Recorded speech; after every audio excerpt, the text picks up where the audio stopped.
Hello प्यारे बच्चों, तो कैसे आप सभी। उम्मीद करती हूँ आप लोग सभी अच्छे होंगे और अपनी पढ़ाई कंटिन्यू कर रहे होंगे। तो आज बिना देर किए हम लोग बहुत जल्दी से एक टॉपिक को कवर करते हैं, यूनान में स्वतंत्रता। और ये टॉपिक है हम लोगों का यूरोप में राष्ट्रवाद का ही एक टॉपिक है, क्योंकि यूनान भी एक यूरोप का ही देश है, ठीक है, जिसको स्वतंत्रता मिलने के क्रम में हम लोग देखते हैं कि लोगों के मन में किस तरह से अपने राष्ट्र के प्रति प्रेम भावना जगती है। आप लोगों को मैंने बताया था कि राष्ट्रवाद क्या है, राष्ट्र के प्रति प्रेम भावना। तो चलिए बिना देरी के स्टार्ट करते हैं। तो हम लोग सीधा बात जानते हैं कि यूनान जो है अभी के टाइम में इसे ग्रीस कहा जाता है, इसका नाम बदलकर ग्रीस रखा जा चुका है। तो उस टाइम में यूनान को स्वतंत्रता की जरूरत पड़ी क्यों? आखिरकार यूनान को गुलाम किसने बनाया? यूनान को गुलाम बनाने वाला था तुर्की।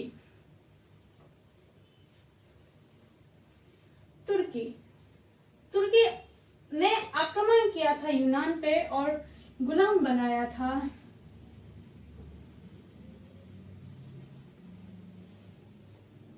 करके यूनान को क्या किया था? गुलाम बना लिया था। अब गुलाम बनाने के लिए यूनान में कमजोर शासक का होना जरूरी था। तो वहां का एक शासक हुआ करता था जिस टाइम में तुर्कों ने आक्रमण किया था यूनान पे। वो शासक बहुत ही ज्यादा नकारा किस्म का इंसान था। मतलब कुछ इस तरह से हम लोग कह सकते हैं कि वो अपने गद्दी पे मस्त बैठ के फैला हुआ रहता था और खाता पीता सोता नाश्ता और नचाता था। मतलब फुल ऑन शराबी टाइप का इंसान, जिसने अपने जिंदगी में एक भी अच्छा काम नहीं किया। तो उस टाइम में उस तरह का शासक को देखकर तुर्कों ने इसे एक अच्छा अपॉर्चुनिटी समझा, इसलिए उन्होंने यूनान पर आक्रमण किया। आक्रमण करके जब यूनान को गुलाम बनाया तो तुर्कों ने अपने फायदे का सोचा और यूनान पे बहुत अत्याचार किए, वहां के लोगों पे बहुत अत्याचार किए और उन्हें बहुत परेशान किया। उन्हें जबरदस्ती काम कराया, उन्हें लूटा, उनसे कर वसूला गया। और जब ऐसा होना स्टार्ट हुआ तो वही सिंपल सी बात है, जिस टाइम इसने आक्रमण किया उस टाइम पे वहां का राजा लड़ा होगा और लड़ते लड़ते या तो वो शहीद हो गया होगा या भाग गया होगा। तो अब बचे वहां के आम जनता जो फंसे हुए थे। उन्होंने इस तुर्की से परेशान होकर खुद के आजादी के लिए एक गुप्त संस्था बनाई और उस संस्था का नाम रखा हिटोरिया फ्लाइड।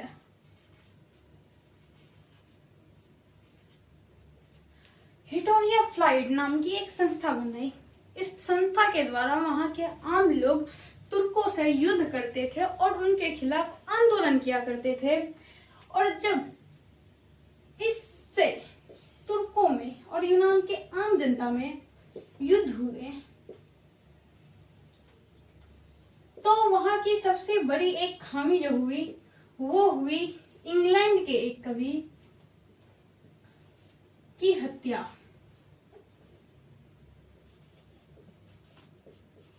और इस कवि का नाम था लॉर्ड वायरन।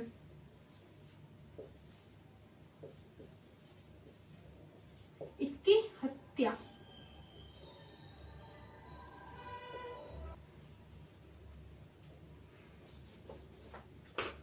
जब लॉर्ड वायरन की हत्या हुई तब वहां पे जो यूनान के लोग थे उन्होंने एक आंदोलन चलाया और इसमें बहुत ज्यादा लोगों ने बढ़कर भागीदारी ली, क्योंकि लॉर्ड वायरन यूनान के लोगों को आजादी दिलाने के लिए आया था। और इसकी हत्या का कारण यहाँ पे चल रहे युद्ध थे, जिसकी वजह से यूनान में बहुत ज्यादा गुस्सा था और इन्होंने आंदोलन छेड़ दिया। ये आंदोलन बहुत जोरों शोरों से चला और इस आंदोलन ने तुर्की को कमजोर कर दिया।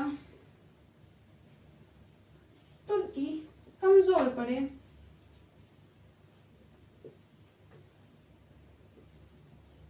जब तुर्की कमजोर पड़े तब उस टाइम के तुर्की की कमजोरी को देखकर एक स्टेटमेंट कहा गया कि तुर्की को यूनान का मरीज कहा गया। तुर्की को यूनान का मरीज कहा गया। मरीज कहा गया, ठीक है। तो लेकिन फिर भी जब तुर्की कमजोर पड़े तो फिर भी वो अपना शासन यूनान पर से हटाना नहीं चाहते थे। इसका कारण ये था कि उनको वहां से बहुत सारे लाभ मिल रहे थे, आर्थिक और सैन्य लाभ, और वो बहुत सारा पैसा कमा रहे थे यहाँ के मजदूरों को बेच करके भी। तो जिसके बाद हस्तक्षेप किया यहाँ पे रूस, फ्रांस और ब्रिटेन ने 1827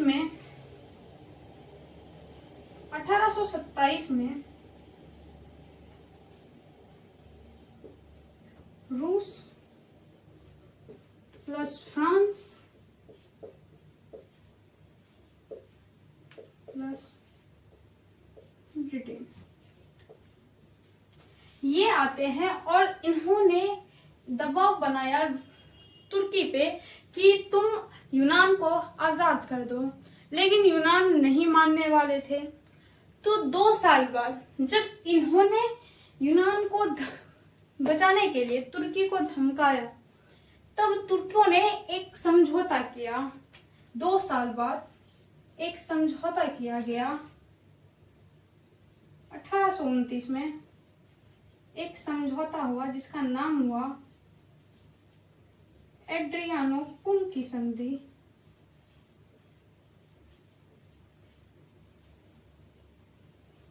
पुल की संधि, जिसमें कि तुर्कों ने यूनान पर से अपना शासन का दबदबा और लोगों पे जो जबरदस्ती काम करने के लिए जो उन्हें मनाया जाता था, उन्हें शोषित किया जाता था, इसको कम किया। लेकिन उन्होंने फिर भी यूनान को छोड़ा नहीं। तब यूनान में लोगों ने, जब यूनान की जनता, रूस, फ्रांस और ब्रिटेन ये सब मिल गए, एक हुए, तो फाइनली तुर्कों ने 3 साल बाद 1829 के 3 साल बाद 1832 में कुस्तुतुनिया का समझौता किया। कुस्तुतुनिया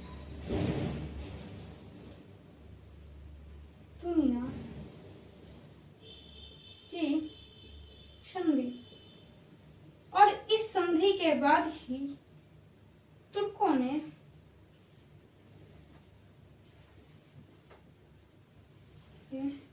यूनान को आजाद किया।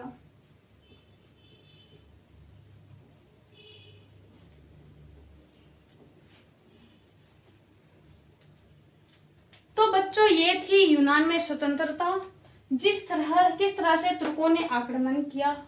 यहाँ पे एक गुप्त सेना बनाई गई, हिटोरिया फ्लाइट नामक की।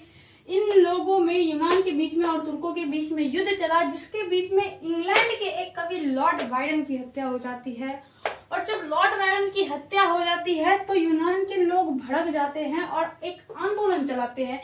इस आंदोलन में काफी लोग बढ़ चढ़कर भागीदारी लेते हैं, इस अपनी मौजूदगी को यहाँ पे इस आंदोलन में देते हैं। तब जाके तुर्की कमजोर पड़ते हैं और उस टाइम में एक स्टेटमेंट कहा गया कि तुर्की को यूनान का मरीज बताया गया। और ये स्टेटमेंट आपके बोर्ड एग्जाम के लिए बहुत ज्यादा फायदेमंद है, क्योंकि पूछा जाता है कि इसका कारण क्या था कि तुर्की को मरीज कहा गया यूनान का, इसका रीजन बताए। तो आप लोगों को पता चल गया होगा कि गुप्त संधि हुआ, मतलब गुप्त संस्था बनाई गई, युद्ध हुए, उस युद्ध में एक कवि लॉर्ड बायरन की हत्या हो गई, फिर लोग भड़ के आंदोलन चलाया और तुर्कों को कमजोर बनना पड़ा। लेकिन फिर भी तुर्कों ने उस जगह से, यानी कि यूनान से, अपना शासन नहीं हटाया। तब क्या हुआ, 1827 में रूस, फ्रांस और ब्रिटेन की एंट्री होती है। हीरो बन के ये तीनों आते हैं और रूस पे दबाव बनाते हैं। रूस पे बोलती हूँ, सॉरी मेरी मिस्टेक है। ये तीनों, रूस, फ्रांस और ब्रिटेन, आते हैं और तुर्की पे दबाव बनाते हैं कि तुम यूनान को छोड़ दो, उन्हें आजाद कर दो। लेकिन यूनान को आजाद करने के लिए तुर्की रेडी नहीं था, इसलिए वो उस टाइम उसकी बातों को टाल देता है।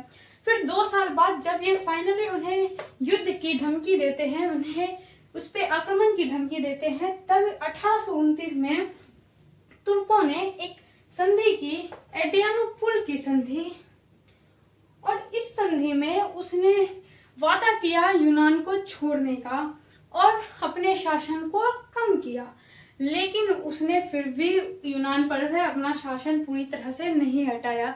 देन फिर फाइनली 1832 में जब आम जनता और भड़क जाती है, तुर्कों का जो अत्याचार है वो बढ़ जाता है, और फिर रूस, फ्रांस और ब्रिटेन भी शामिल हो चुके थे इस चीज में।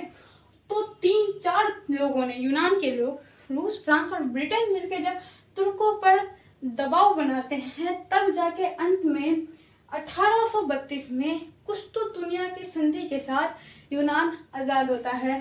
तो आज की टॉपिक को हम यही समाप्त करते हैं, और उम्मीद करती हूँ कि यूनान में स्वतंत्रता आप लोगों को समझ में आ चुकी होगी। तो अब अगले टॉपिक में मिलेंगे हम लोग। राष्ट्रवाद का ही 2 टॉपिक और बचा है जिसको हम लोग कवर कर लेंगे। तो अगला टॉपिक होगा इटली का एकीकरण। आप लोगों को याद होगा कि इटली को वियना सम्मेलन के दौरान कई हिस्सों में, कई छोटे छोटे राज्यों में बांट दिया गया था, ताकि इटली कोई भी आगे चल करके ऑस्ट्रिया से लड़ाई ना कर ले, युद्ध ना कर ले। तो आज के लिए इतना ही बच्चों। तो उम्मीद करती हूँ आप लोगों को ये टॉपिक समझ आया होगा। तो अब मिलती हूँ मैं आप लोगों से अगले लेक्चर में। तब तक आप लोग अपना ध्यान रखिएगा और गर्मी से बचे रहिएगा। धन्यवाद।